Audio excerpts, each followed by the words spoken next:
While vaccines are fantastic at promoting immunity, they must be kept cold, meaning low-income countries may have difficulty in their transportation and storage. Additionally, injection, the most prominent vaccine administration technique, can be labor-intensive depending on the intended number of recipients. Interest is growing in edible vaccines, which can be produced by genetically modifying crops to produce pathogenic antigens and can be ingested to trigger immunity. This type of edible vaccine can be stored at room temperature. The plant cells can be transformed through methods such as electroporation and biolistics. Electroporation is the use of electricity to promote the intake of foreign genetic material, while biolistics is the act of shooting foreign genetic material into cells.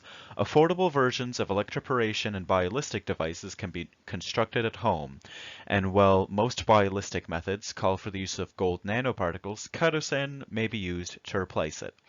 Salmon fisheries are interested in edible vaccines due to the viral pathogen salmon issavirus, which is a highly transmissible and destructive virus that causes appetite loss, pancreatic issues, and even death in salmon hosts.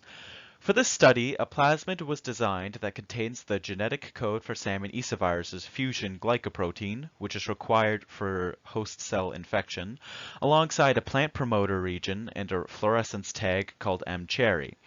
E. coli were sent that contained the plasmid, and the alkaline lysis extraction method was used to isolate the plasmids. Plasmid concentrations were determined using nanodrop spectrophotometry.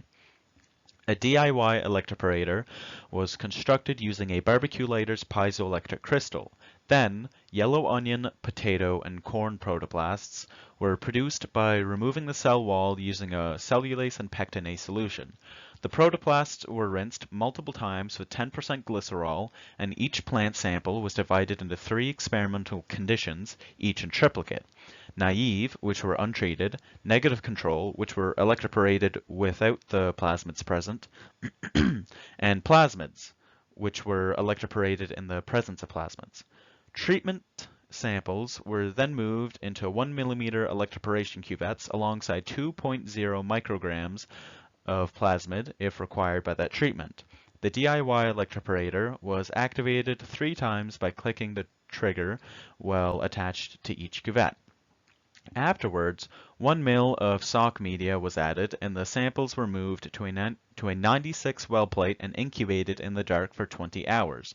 The samples were then visualized using fluorescence microscopy, and red points indicating points of transfection were tallied and averaged for each triplicate plant experimental condition. The standard error of the mean was determined and figure 1 was produced.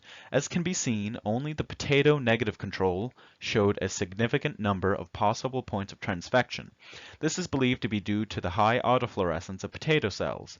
Ultimately, there was no significant data indicating that a DIY electroporator can be used to electroporate plant protoplasts. For the biolistic experiment, a DIY bicycle pump gene gun was constructed. Additionally, 4 types of gene gun bullets were constructed. Gold was 0.5 micrograms of plasmid, chitosan, and chitosan was 0.5 milligrams of plasmid, or micrograms of plasmid. These were created by making relevant solutions, transferring them to a clipped 100 microliter pipette tips, and allowing them to dry. Triplicate yellow onion, corn, and green onion samples were then isolated and transfected using their respective bullets at a PSI of 40 and at 1 to 2 inches away. Naive samples were shot with just air. The plant samples were then left in the dark for 20 hours to incubate and were visualized and analyzed in the same way that the electroporation samples were, resulting in figure 2.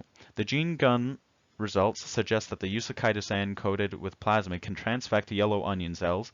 Affordable transfection instrument alternatives can be constructed and used, with significant results being possible. Further experimentation is required to determine methods that are conducive to reliable results.